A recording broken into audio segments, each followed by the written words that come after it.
عليه الصلاة والسلام সম্মানিত মুসলিয়ান کرام মহান আল্লাহর দরবারে আমরা লাখ কোটি শুকরিয়া আদায় করছি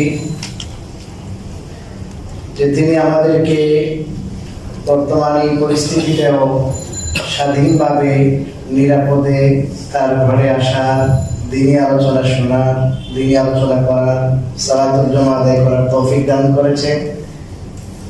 সেজন্য আমরা দিল থেকে আল্লাহর শুকরিয়া আদায় করি। আলহামদুলিল্লাহ। পরিস্থিতি অন্যরকম হতে পারত, আল্লাহ রাব্বুল আলামিন আমাদেরকে এখনো নিরাপদে রেখেছেন। স্বাধীনভাবে আমরা চলাফেরা করতে পারছি, স্বাধীনভাবে আমরা ইবাদত বন্দেগী করতে পারছি। আমি আজকে কিছু কথা আরজ করবো কোরআন হাদিসের আলোকে, যে কথাগুলো আমাদের সব শ্রেণীর দরকার। আমরা যারা জনসাধারণ আছি, আমরা যারা আম পাবলিক আছি, যারা শাসক আছি, যারা শাসিত আছি, সবার জন্য এটা কারো পক্ষে কারো বিপক্ষে না। এটা হলো কোরআন এবং সুন্নাহ, যেটাকে আমরা মুসলমান হিসেবে ধারণ করি, লালন করি, মানি। সেই কোরআন এবং সুন্নাহর আলোকে বর্তমান পরিস্থিতিতে আমাদের জন্য করণীয় কি, সেই কথাগুলো আমরা এই দৃষ্টিকোণ থেকে শুনবো, যে কথাগুলো আল্লাহ এবং আল্লাহ রাসূলের। আমরা যদি এইভাবে বিষয়গুলোকে আমরা খেয়াল করি, তাহলে আমাদের জন্য বিষয়গুলো মানা বোঝা সহজ হবে। প্রথম কথা হলো, এই দুনিয়া আমাদের স্থায়ী ঠিকানা না। এই দুনিয়ার জীবন অস্থায়ী একটা জীবন, এটা পরীক্ষার একটা জীবন। এই জীবনের পরে পরিণতির জীবন আসবে। এটা হলো আমলের জীবন, আর পরকালের জীবন হলো পরিণতি ভোগের জীবন। এই দুনিয়াটাই শেষ না। এই চিন্তা যদি আমাদের মাথায় থাকে, তাহলে যে সমস্ত পরিবেশ পরিস্থিতি আমরা দুনিয়াব্যাপী, শুধু বাংলাদেশে না, বিশ্বব্যাপী দেখছি, আসলে আমরা এগুলো দেখতাম। আমাদের মাথায় এই কথা থাকে না যে আমাদের মরতে হবে, মরার পরে যিনি সর্বজ্ঞ, যিনি হাজির নাজির এবং মানুষের অন্তর যা কিছু আছে তাও জানেন, অন্তর্জামী মহান আল্লাহর দরবারে আমাদের হাজিরা দিতে হবে। এবং জীবনের প্রতিটি কথা, প্রতিটি কাজ, প্রতিটি আচরণ, প্রতিটি উচ্চারণের আমাকে জবাব দিতে হবে। এটা তো আমি বারবার আপনাদের শুনিয়েছি, সহিহ বুখারীর হাদিস। এই যে আমাদের সেক্রেটারি সাহেব আমার সামনে যেরকম বসা, ইনি যেরকম আমার সামনে বসা, ওই রকমই মা মিনকুম মিন আহাদিন ইল্লা সাইকাল্লিমুহু বাইনাহু ইল্লা সাইকাল্লিমুহু রাব্বুহু লাইসা বাইনাহু ওয়া বাইনাহু তারজুমান। আল্লাহ রাসূল সাল্লাল্লাহু আলাইহি সাল্লাম বলেন যে তোমাদের মাঝে যত মানুষ আছো, তোমরা শাসক হও, শাসিত হও, দেশি হও, বিদেশি হও, বড় লোক, ছোট লোক, মুসলিম অমুসলিম, প্রত্যেকের সাথে আল্লাহ কিয়ামতের দিন সরাসরি কথা বলবে এবং তার আমল সম্পর্কে আল্লাহ জিজ্ঞেস করবে। আল্লাহ তাআলা যে নিয়ামতগুলো দিয়েছিলেন, এই নিয়ামতগুলো আল্লাহ তাআলা কেন দিলেন, সেই নিয়ামতগুলো তুমি কিভাবে ভোগ করেছো, হাত পা, চক্ষু, কর্ণ, দিল, সমস্ত অঙ্গ প্রত্যঙ্গ, আর বাকি যে সমস্ত নিয়ামত আমরা ব্যবহার করছি বাইরে, যেগুলোর মাধ্যমে আমরা বড় হচ্ছি, যেগুলোর মাধ্যমে আমরা বেঁচে থাকি, এই সব নিয়ামত আল্লাহ স্মরণ করিয়ে বলবেন তুমি এগুলো দিয়ে কি করেছো। জীবনের প্রত্যেকটা পাঠ আমার সামনে আল্লাহ খুলে দেবে যে তুমি এই কাজগুলো করেছো। মানে আজকে হয়তো বা আমার ডান হাত শক্ত, আমার উপরে কেউ আছে, আমার সাপোর্ট আছে, মিথ্যা কথা, এটা ওইটা বলে আমি পার হয়ে যাচ্ছি। কিন্তু ওই দিন হাদিসে পরিষ্কার আছে, ফায়ানদুরু ইলা আইমানা মিন, সে ডান দিকে তাকাবে, যে আল্লাহ যে কথা বলছেন সে ডান দিকে তাকাবে, কোনো সাপোর্ট পায় কিনা। ফালা ইয়ারা ইল্লা আমালাহু, পৃথিবীতে যে আমলগুলো করেছিল এই আমলগুলো একটা আকৃতি আসবে, ওই আমলগুলো তার ডানে সে দেখতে পাবে।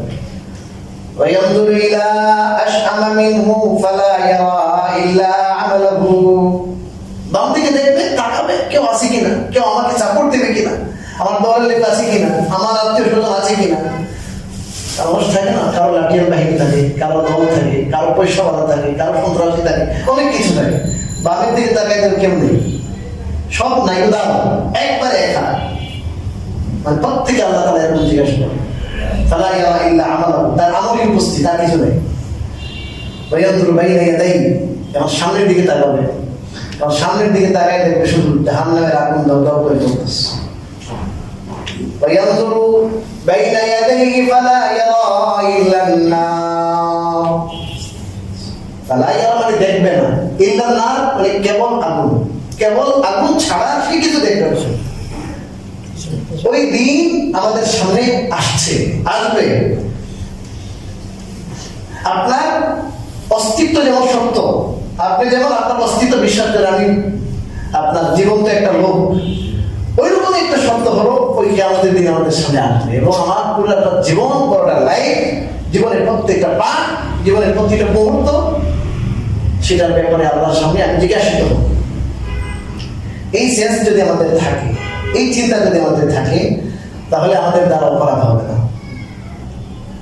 আজকে মানুষের মাঝে শান্তির যে বুনিয়াদি যে চারটা জিনিস আছে, মৌলিক, এই সবগুলোর মধ্যে আজকে গরমিল দেখা যাচ্ছে। এটা মানুষের প্রাণ, মানুষের প্রাণ। আমি গত সপ্তাহে আলোচ করেছিলাম, সবচেয়ে সম্মানী,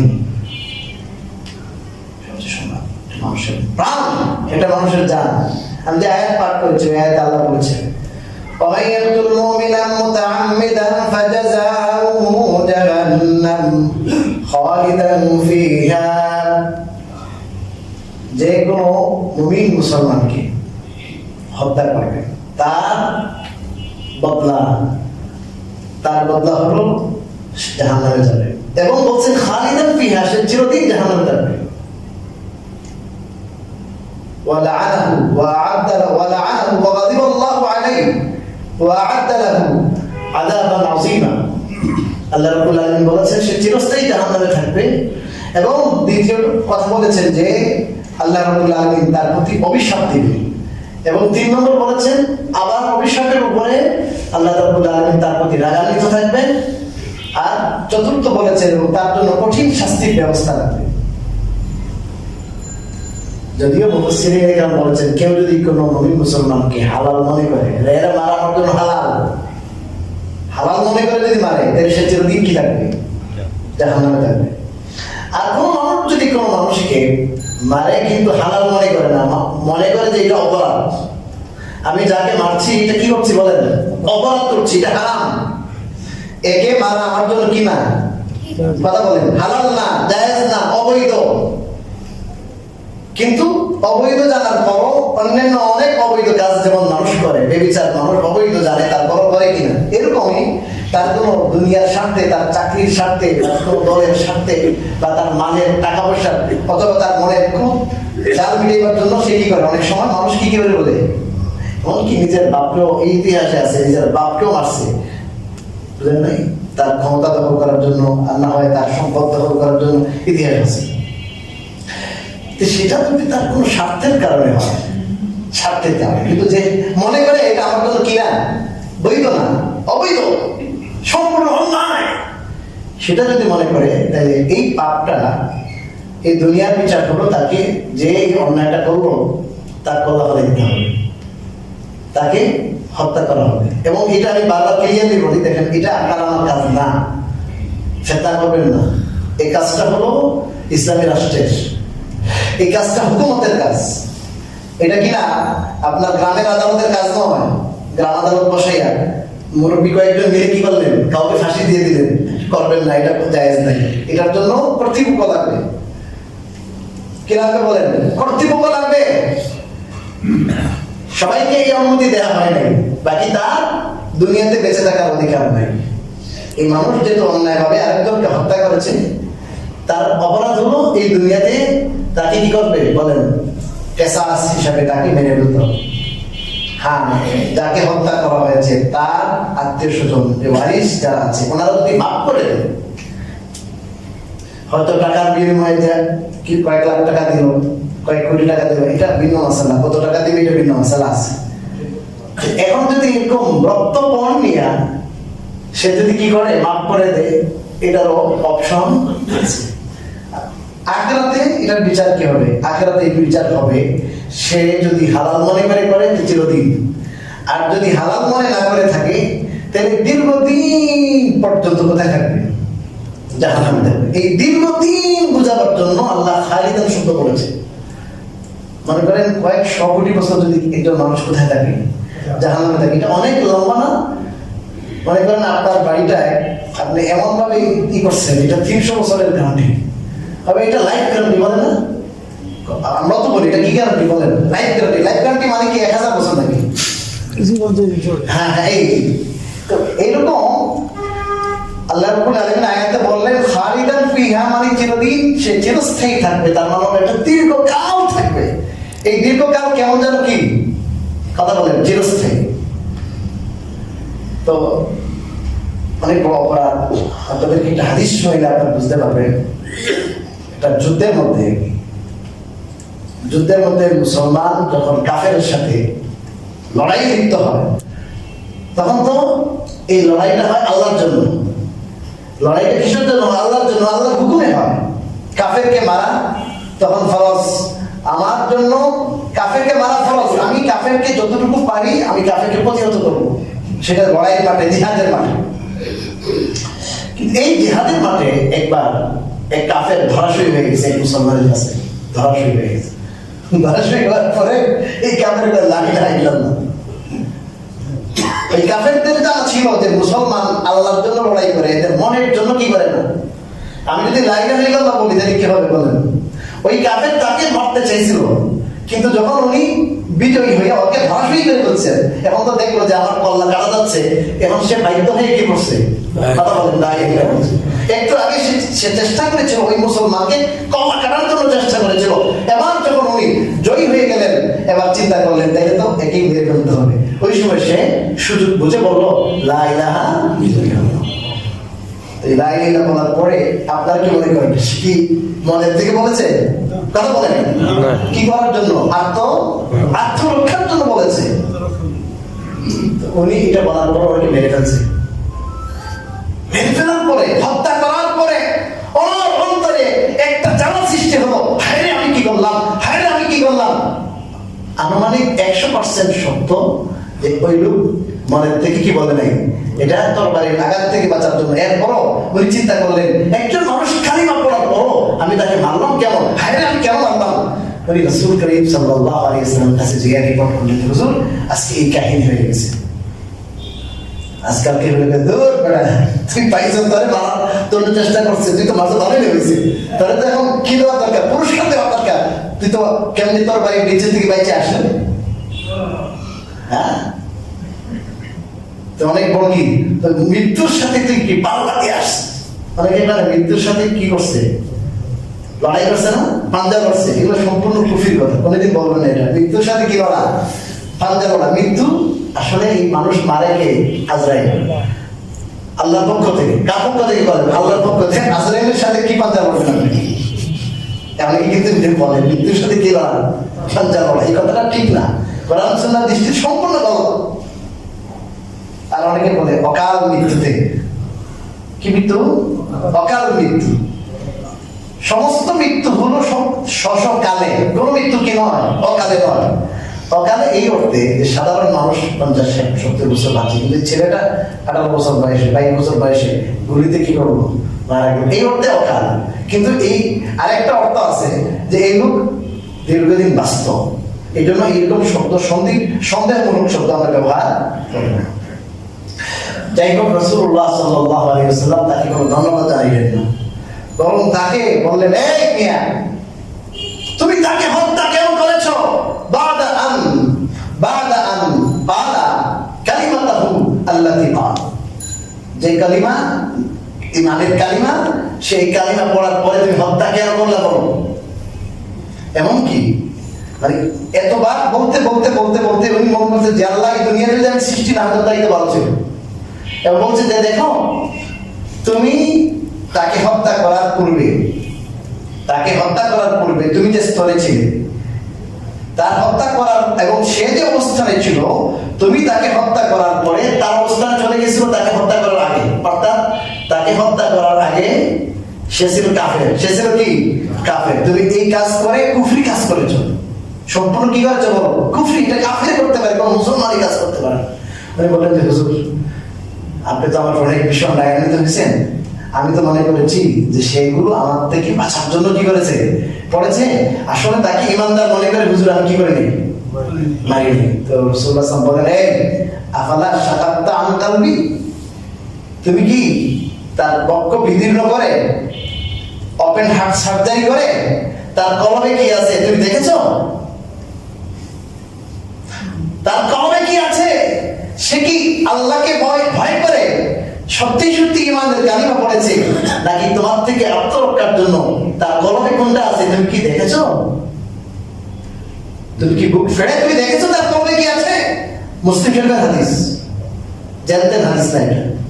আমি বারবার এই হাদিসটা চিন্তা করছিলাম যে আল্লাহ ইসলামে কি শিক্ষা দেয়। আজকে আমাদের প্রাণগুলো এত সস্তা হয়ে গেছে, এত সস্তা হয়ে গেছে। আমাদের এই হাদিসগুলো স্টাডি করা দরকার, জানা দরকার প্রত্যেকের। একটা মানুষ দুনিয়াতে এসেছে, আল্লাহ তাকে সৃষ্টি করেছেন, এই প্রাণটা দিয়েছেন আল্লাহ। প্রাণকে দিয়েছেন বলেন আল্লাহ দিয়েছেন, আপনার কোনো অধিকার নাই সেই প্রাণটাকে শেষ করার। হাদিস শরীফে রাসূলুল্লাহ সাল্লাল্লাহু আলাইহি ওয়াসাল্লাম বলেছেন, আল মুসলিমু আখুল মুসলিম। কি করবো আমরা এটা বলতেছি, মুসলমান মুসলমানের ভাই। এই কথার ব্যাখ্যা কি? এই কথার ব্যাখ্যা অন্য হাদিসে নিজেই বলেছেন,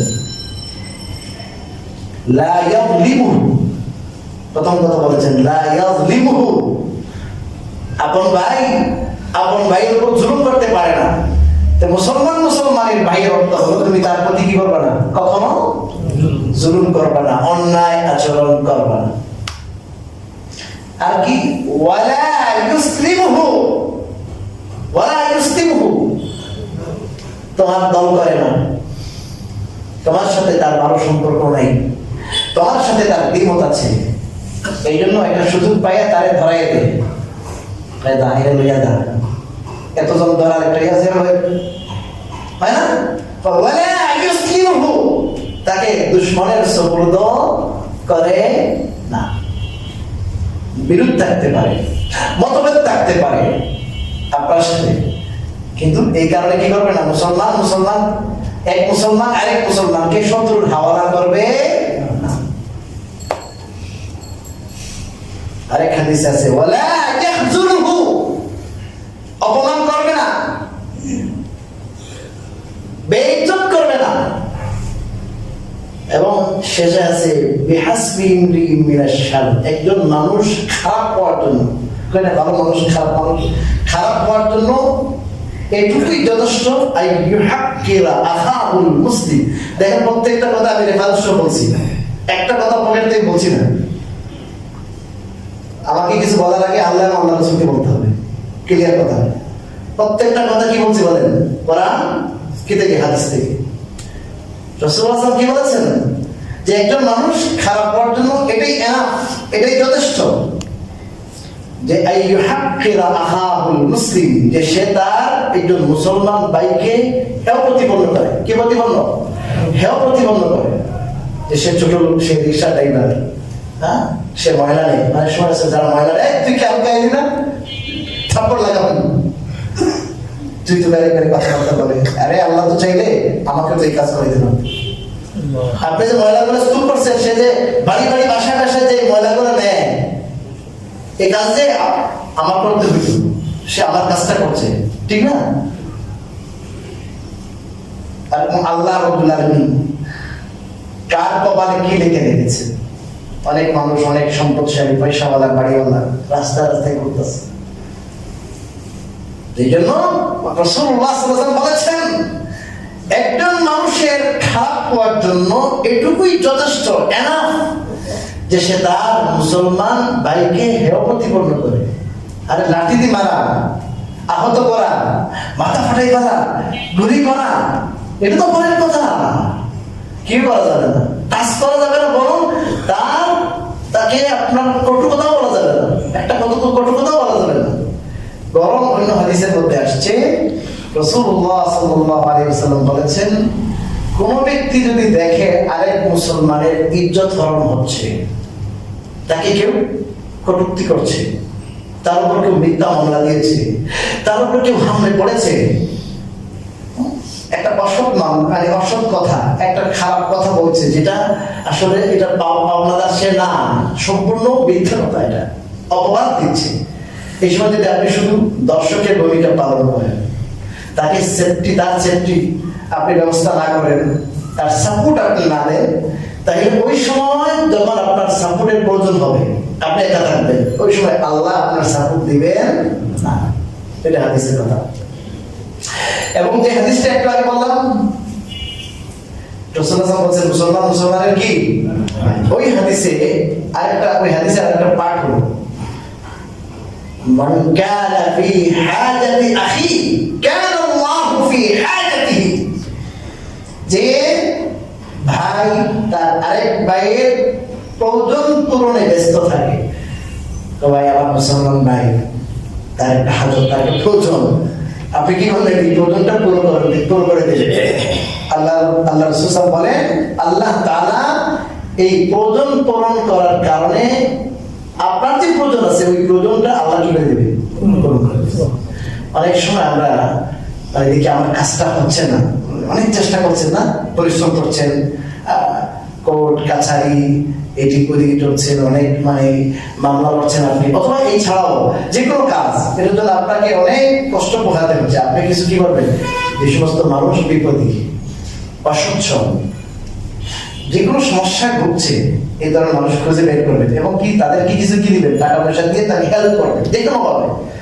তাহলে আপনার আল্লাহ সাহায্য খুব সহজে আসবে, মানে আল্লাহ আপনার কাজে নেমে যাবেন। আল্লাহকে যদি নিজের কাজে নামাতে চান, আল্লাহ রাব্বুল আলামিন এর গায়বী সাহায্য চান, তাহলে এটা সুরত হলো আপনি আপনার ভাইয়ের সাহায্যে লেগে যান। এবং এই হাদিসের শেষ হলো, মান ফাররাজা আন মুসলিমিন কুরবাতান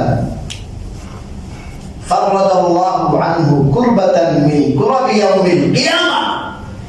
এদের মানুষ একটা সমস্যা করছে, বিপদে পড়েছে, যদি আপনি মুসলমান ভাই হিসাবে এই লোকটাকে তার বিপদ থেকে উদ্ধার করেন, আপনি এই কাজটা আপনি করেছেন, হয়তো আপনার মনেও নাই, দুনিয়ার মানুষ কি করে নাই, মনে রাখে নাই, আল্লাহর মনে আছে না নাই, কথা বলেন না, আছে না নাই। কিয়ামতের দিন যখন আপনি আটকা পড়বেন আল্লাহর আদালতে, হাদিস শরীফে রাসূলুল্লাহ সাল্লাল্লাহু আলাইহি ওয়াসাল্লাম বলেন, আপনি যে দুনিয়াতে ওই মানুষকে উদ্ধার করেছিলেন বিপদ থেকে, আল্লাহ রাব্বুল আলামিন এর বদলে আপনাকে কিয়ামতের দিন কোন বিপদ থেকে আল্লাহ উদ্ধার করবে। যেদিন কেউ আপনাকে উদ্ধারকারী থাকবে না, এদিন আপনি যে মুসলমান ভাইকে বিপদ থেকে উদ্ধার করেছিলেন, এই জন্য কি করবেন, উদ্ধার করবেন। এই হাদিসের খোলাসা কি, সার কি হলো, এক সার হলো, একজন মুসলমান আরেক মুসলমানের জন্য সবসময় কি থাকবে, সাপোর্ট দিয়ে যাবে, তাকে হেল্প করবে, তার প্রতি সহানুভূতিশীল হবে, কি বলি, সহানুভূতিশীল হবে, তার প্রতি কখনো কি হবে না, অন্যায় আচরণ করবে, সহানুভূতিশীল হবে। হাদিস শরীফে রাসূলুল্লাহ সাল্লাল্লাহু আলাইহি ওয়াসাল্লাম বুঝাইছেন বিষয়টা কিভাবে, আল মুসলিমু লিল মুসলিমি কাল বুনিয়ান। এই হাদিসগুলো আমাদের সবার বোঝা দরকার। এই পরিবেশ শান্ত থাকার জন্য বলতেছি আমরা, প্রশাসনের সুবিধাতে বলতেছি। এই দেশ জনগণের দেশ, এই জনগণ যদি কি হয়, পরস্পর মানে মায়া মমতা সহানুভূতিশীল হয়ে যায়, পরস্পর একে অপরের প্রতি কি হয়, সহানুভূতিশীল হয়, শ্রদ্ধাশীল হয়, একে অপরকে স্নেহ করে, শ্রদ্ধা করে, কেউ কাউকে জুলুম না করে, তাহলে তো দেশটা কি হবে, শান্তি হবে। আমরা তো প্রশাসনের পক্ষে বলতেছি, আপনারা চাচ্ছেন কি করার জন্য, শান্ত করার জন্য। মুসলমান সব সময় মুসলমান থাকবে, রাগের সময়, আন্দোলনের সময়, দলের বিভিন্ন কিসের সময়, কমান্ড মানার সময়, রাষ্ট্রের কমান্ড মানার সময় মুসলমান থাকবো না, এটা হতে পারে না। মনে রাখবেন এই কথাটা, রাষ্ট্রীয় কমান্ড মানতে হবে। দলের কথা শুনেন, বড় ভাইয়ের কথা শুনেন, মায়ের কথা, বাবার কথা, সব কথা শুনেন, কিন্তু সবার আগে শুনতে হবে কার কথা, আল্লাহর কথা, আল্লাহর রাসূলের কথা। লা তাআতা লিমাখলুকিন, এই কথা প্রমাণ দেন হাদিস, লা তাআতা লিমাখলুকিন ফি মাসিয়াতিল খালিক। আল্লাহ খালিক মানে যিনি সৃষ্টি করেছেন, আপনাকে আমাকে যিনি সৃষ্টি করেছেন, তার নাফরমানি কইরা, তাকে নারাজ কইরা, তার শরীয়তের, তার দেওয়া শরীয়তের হুকুমকে লঙ্ঘন করে কোন মাখলুকের, চাই সে কি হোক, যত বড় প্রেসিডেন্ট হোক, দুনিয়ার যত বড় পাওয়ারফুল হোক, কোন মাখলুকের কথা শোনা কোন সুযোগ নেই ইসলামে। আপনাকে একটা হুকুম করেছে, কিন্তু এই হুকুমটা যদি আপনি পালন করেন তাহলে দেখা যাচ্ছে আল্লাহর হুকুম কি হচ্ছে, কথা বলেন, লঙ্ঘিত হচ্ছে। তখন এই ক্ষেত্রে আপনার জন্য বিধান হলো আপনি মানুষের কথা শুনবেন, মাখলুকের কথা শুনবেন না খালিকের কথা। কথা বলেন, কার কথা? খালিকের কথা, আল্লাহর কথা। আপনার আমাকে যিনি সৃষ্টি করেছেন, যার নিয়ামত খেয়ে আমরা বেঁচে আছি, যার অক্সিজেনে আমরা বড় হই, যার দেওয়া পানি খেয়ে আমরা বেঁচে থাকি, এবং যার কাছে আমরা যাবো, শ্রদ্ধা গঠিত হবে সবাই। এই জন্য আমরা সবাই সবার প্রতি শ্রদ্ধাশীল হব, সহানুভূতিশীল হব, মানবী হব না, কাউকে অন্যায়ভাবে হত্যা করবো না। একটা হাদিস মনে পড়ছে, দেখেন, আল্লাহু আকবার। রাসূলুল্লাহ সাল্লাল্লাহু আলাইহি ওয়াসাল্লাম জীবনের শেষে একবার সাহাবায়ে কেরামের মজলিসে ছিলেন, বুঝছেন, এমন আবেগময় একটা কথা বললেন, ভাইয়েরা, আমি তো আপনাদেরকে কখনো কোনো মাইন্ডটাই গানটাকে দিই নাই, যদি কোনোদিন অগত্যা হয়ে থাকে তা আপনারা আমাকে কি করে দেবেন? কথা বলে মাফ করে দেবেন। কারণ আখেরাতে কি নাই, পয়সা, টাকা পয়সা, এগুলো কিছু হবে না, তো একটু মাফ করে দিন আমার। যদি তারপরও যদি কেউ বলে যে আমি মাফ করবো না, তাহলে আমি এখন রাজি আছি, আমার থেকে কি দিতে পারবো? কথা বলেন, প্রতিশোধ দিতে পারবা। কত বড় কথা, কত বড় কথা। রাসূলুল্লাহ জীবনে কাউকে মারে নাই, কোন একদম সাহাবীকে রাসূলুল্লাহ মারে নাই, পিটায় নাই, কোন হাত প্রমাণ নাই হাদিসে, কোন প্রমাণ নাই। একজন শুধু উবাই ইবনে খালাফ সে কথা কইছিল কি, আমি তোমারে মারবো। আল্লাহ রাসূল বলছিলেন না না, আমি তোমারে মারবো।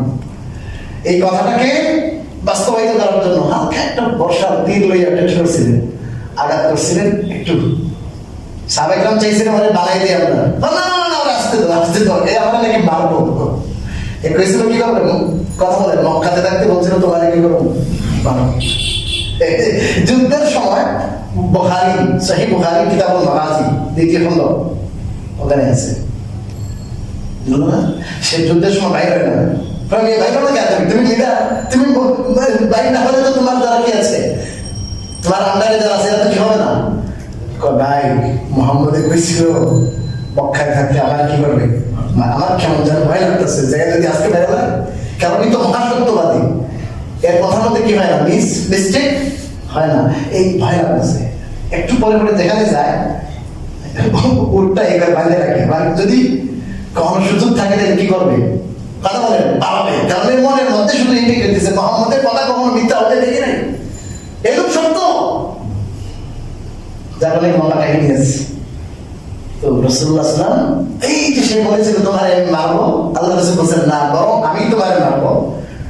একটা সামান্য নেজা তীরের আঘাত করেছিলেন, এই তীরের আঘাতে মানুষ মরার না, আর 50 জন মরবে না, কিন্তু এটা আল্লাহ রাব্বুল আলামিন দেখেছে যে রাসূলের কথা কিরকম সত্য হয়। চেঁচামেচি করতে করতে আসার পথে মানে পুরো দুনিয়া কথা লিখতেছে, কোনে কি হইছে, একটু জমা হইছে, তুমি কি হইতেছে, আরে মুহাম্মদ বলেছিলেন আমাকে কি করবেন, মারবেন। মুহাম্মদ যদি আমার বিশ্বাস থুতুও মুখে পড়তে থুতু দিয়ে মারা যেতাম। এটা তো তীরের কি না, বিষ না তো, এটা মুহাম্মদ সাল্লাল্লাহু আলাইহি ওয়াসাল্লাম এই কথা বলেছিলেন। আর তার হাত থেকে যে কি লেগেছে, সেই তীর লেগেছে, এটা আল্লাহই কুদরতি বিষ। এটা পুরা আপনার তোরা যারা আছে সবার মধ্যে যদি বন্টন করে দেওয়া হয় নিতে পারবো না তোমরা। তো যাই এই একটি ঘটনা ছাড়া রাসূল কোনো দিন কাউকে কি করেন নাই, কথা বলেন না, মারেন নাই, নিজের জন্য জীবনের প্রতিশোধ নেন নাই। মুআল্লিম ছিলেন, কোনদিন কি করেন নাই, এমন টিচার ছিলেন যে টিচারের জীবনে হাত উঠায় নাই। এত সত্য একজন সাহাবী দাঁড়িয়ে গেছে, হুজুর আমার একটা কেস, আপনি আমার একদিন মারছিলেন, আমি আজকে কি দিতে চাই, প্রতিশোধ দিতে চাই। আরে বাবা এটা যখন বলছে, সমস্ত সাহাবায়ে কেরাম একবারে বাঘের বাচ্চার মতো বলে তাকে কি বলে এটা, বলেটা কি? এখন রাসূলুল্লাহ একটা নির্দেশ করে, আস্তে কোনো ব্যাপার না, আসুন। এখন সমস্ত মসজিদে সমস্ত সাহাবায়ে কেরাম একবার হতবাক হয়ে গেছে, আরে আজকে কি ঘটনা ঘটেছে, আজকে কোনো কাফের না, আজকে তার একজন সাহাবী, সে বলে রাসূল থেকে কে নেবে, প্রতিশোধ নেবে। আসার পরে হুজুর আমারে যখন মারছিলেন আমার পিঠটা ওপেন ছিল, আপনার পিঠটা এখন ওপেন না, সমান হতে হবে না? ইসলাম পিঠটা কি চাদরটা কি করে দিছে, খুলে দিছে।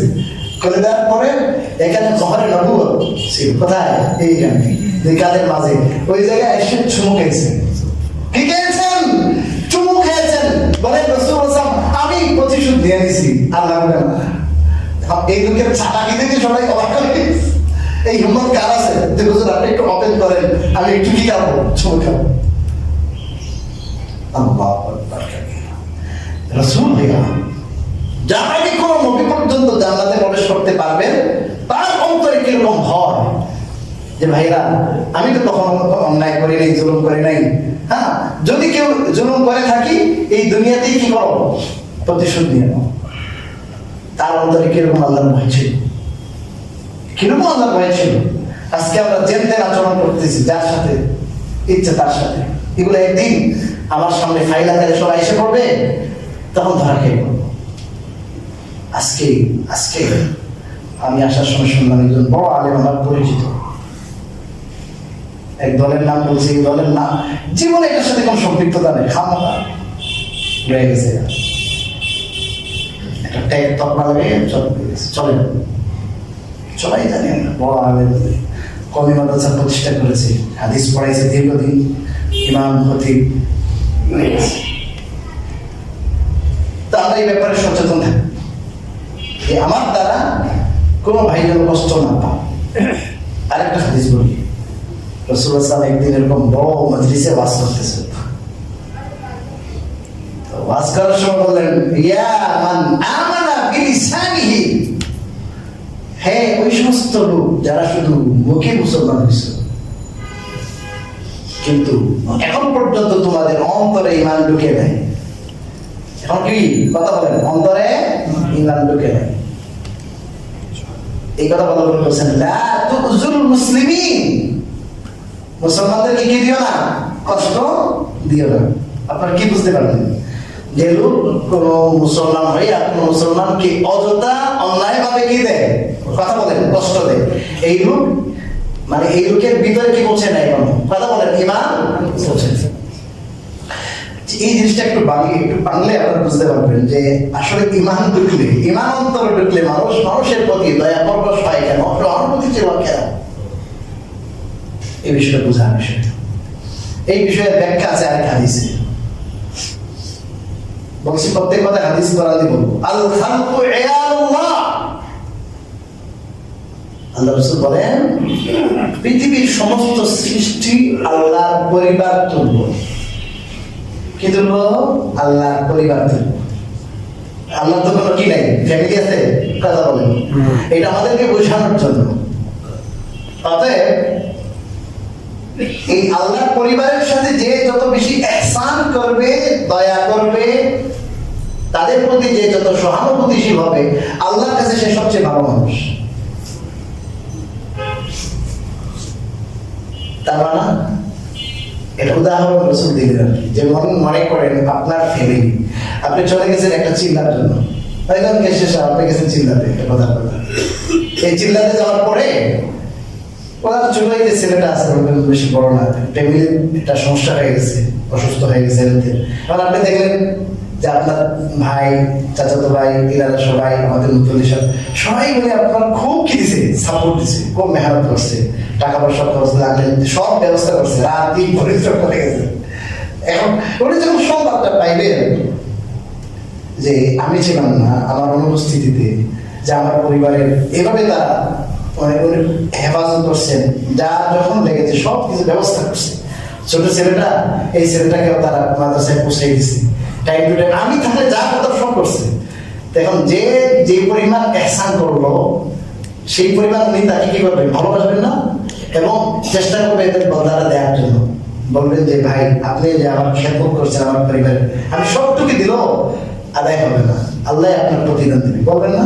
মানুষ হয়ে থাকলে এটাই করে মানুষ, যে ভাই আপনি আমার প্রতি যে অনুগ্রহ করছেন, এমন সময় দয়া করছেন যে সময় আমার করার কিছু ছিল না, এটাই স্বাভাবিক। তো এইটাই আল্লাহ রাসূল বুঝাইলেন হাদিসের মাধ্যমে, যে সমস্ত পৃথিবীর মানুষ যেন আল্লাহ কি পরিবার, এবং যদি পরিবারের এই পরিবারের সদস্যদেরকে কেউ যদি আক্রান্ত করে, এর উল্টা যদি কেউ নাকি ওনার অনুপস্থিতিতে কেউ কাউকে আক্রান্ত করে মারে, হত্যা করে, আল্লাহ নাউযুবিল্লাহ, উদাহরণ লাঠি দিয়ে পিঠায়, গুলি করে, কারো উপর মিথ্যা তুহমত দেন, যতটা আচরণ হবে, অন্যায় আচরণ হবে, এগুলোর কারণে কি হবে বলেন? করতে হবে না, রাগান্বিত হবে না? অনেকে আছে অনেক ইবাদত করে, এমন করে ইবাদত করেই জান্নাত পেয়ে যাবো, কখনো না মনে করবেন না। আল্লাহর বান্দা মানে মানুষের ইজ্জত আবরু, আপনার মানুষের জানমাল তার থেকে কি না হেফাজত না, শুধু ইবাদত করে একবার কপাল কালো মনে করেছে, হজ, আরে বাবা, যাকাত, টাকা পয়সা সবকিছু, মুখের ব্যবহার কি না, তারা বলে মুখের ব্যবহার ভালো না, আচরণ সুন্দর না, তখনই কে কেবে ঠিক, বুঝছেন কথা? তো এই ইবাদত করে মানুষ মাইরা, বান্দা মাইরা আল্লাহ পাওয়া যায় না, বান্দা মেরে মানুষের মনে আঘাত দিয়ে খোদা পাওয়া যায় না। বিষয়টা কেমন? কারণ বিষয়টা হলো এরা ফুল পৃথিবীর মানুষ কার ফ্যামিলি, কথা বলেন? আল্লাহর ফ্যামিলি। এই আল্লাহর ফ্যামিলির উপর যখন অন্যায়ভাবে কেউ আঘাত করে, এটা কি আল্লাহ কি করতে পারে? সহ্য করতে পারে। এবং আল্লাহর ফ্যামিলির মানুষকে যখন কেউ সহায়তা করে, হেল্প করে, তখন আল্লাহ রাব্বুল আলামিন সেটা দেখেন, এবং আল্লাহ রাব্বুল আলামিন তাকে কি করেন? এই জন্যই হেল্প করেন। এই যে একটু আগে বললাম, হাদিসের মধ্যে আসছে যে আপনি যদি একজন মুসলমানের হাজত পুরা করে, প্রয়োজন পুরা করে, আল্লাহ আপনার প্রয়োজন পুরা করবে। এই যে দেখছে না যে আমার পরিবারের হাজত পুরা করছে, এখন আমি তার কি করবো? একটা সমস্যা দেখবো না? এটা এই বিষয়গুলো আমরা খেয়াল করবো। মানুষ কেন আপনারা ওই হাদিস সবাই জানেন, একজন নেককার আল্লাহওয়ালা মহিলা একটা বিড়াল পুষছিল, বিড়াল, এই বিড়ালকে ছাড়ে না, বাইরে যে কিছু খায়া জীবন ধারণ করবে, আবার সে বেঁধে রেখেছে, কিন্তু কোনো কিও দেয় না, খাবারও দেয় না, এইভাবে বোকা অবস্থায় সে মারা গেছে। রাসূলুল্লাহ সাল্লাল্লাহু আলাইহি ওয়াসাল্লাম বলে, সে জাহান্নাম, ব্যভিচার করে নাই, কুফরি কালাম করে নাই, কোনো মানুষকে মারে নাই, শুধুমাত্র একটি বিড়ালকে কি করেছে? বলেন না হয় মারছে, নিজে হত্যা করে নাই। এটাকে বেঁধে রাখলো কেন? এই অন্যায়, এই অপরাধটুকু করার কারণে তার সমস্ত নেকামল থাকা সত্ত্বেও সে জাহান্নামী। তো একটা বিড়ালকে যদি এরকম কষ্ট দেওয়ার কারণে সে জাহান্নামী হয়, তো মানুষকে কষ্ট দিলে কি হতে পারে বলুন? আমি কিন্তু কারোর পক্ষে বিপক্ষে বলছি না, আমি সব যত মানুষ মুসলমান, যারা আপনারা মুসলমান দাবি করেন, সমস্ত মুসলমানের কথা বলছি যে আমাদের আচরণটা কেমন হওয়া উচিত। কারণ আমাদের একদিন কি করতো? আল্লাহর দরবারে জবাব দিতে হতো। আর আরেকজন বেবিচারী বাজারি মহিলা, হঠাৎ করে পানির পিপাসা লাগে, বুঝছেন? কূপের কাছে গেছে, পানির পিপাসা, তীব্র পিপাসা। এখন ওখানে তো কি নাই, বালতি প্রতি কিছু নেই, পায়ে মোজা ছিল, চামড়ার মোজা। কিসের মোজা? চামড়ার মোজা। এই চামড়ার মোজাতে রসি লাগাইয়া কূপের নিচ থেকে পানি খেয়েছে ওই মহিলা। পানি খাওয়ার পরে দেখে একটা কুত্তা জিহ্বাটা বের করেছে, হাঁপাইতেছে। তো সে মনে করেছে একটু আগে আমার যেমন পানির তীব্র পিপাসা লেগেছিল, এই কুত্তারও বোধ হয় পানির কি লেগেছে, বলেন? পিপাসা। তো সে চিন্তা করলো, এই কুত্তা তো অনেক কষ্ট পাচ্ছে, আমার পানি তো আমার নাগালে গেছে। সে তার ওই মোজাটা আবার ভিতরে দিল, একটু পানি উঠাইলো, আর পানিটা একটু ঢেলে দিল, হা করে ডুব করে কুত্তা সেই পানি পান করলো, এবং সেই কুত্তাটা কি হয়ে গেল? তার পিপাসা নিবারণ হয়ে গেল। রাসূলুল্লাহ সাল্লাল্লাহু আলাইহি ওয়াসাল্লাম বলেছেন, একটা কুত্তার এই খেদমত করার কারণে আল্লাহ বললেন যে আমার একটা মাখলুকের খেদমত করেছে, তাকে আরাম পৌঁছেছে, তার তৃষ্ণা নিবারণ করেছে, যাও তাকে মাফ করে দিলাম, সে জান্নাতি। চিন্তা করেছে? আজকে আমি কি মনে করতেছি? আরে শাইখুল ইসলাম মাদানী রাহমাতুল্লাহি আলাইহি সারা বাংলাদেশে যত কি আছে ভালো মানুষ, খারাপ মানুষ যারা আছে, আমি তো আমার বিশ্বাসে আল্লাহ এখানে ফেরেশতারা আছে, সহিহ বুখারী সহিহ মুসলিমের হাদিস অনুযায়ী এখানে ফেরেশতারা আছে।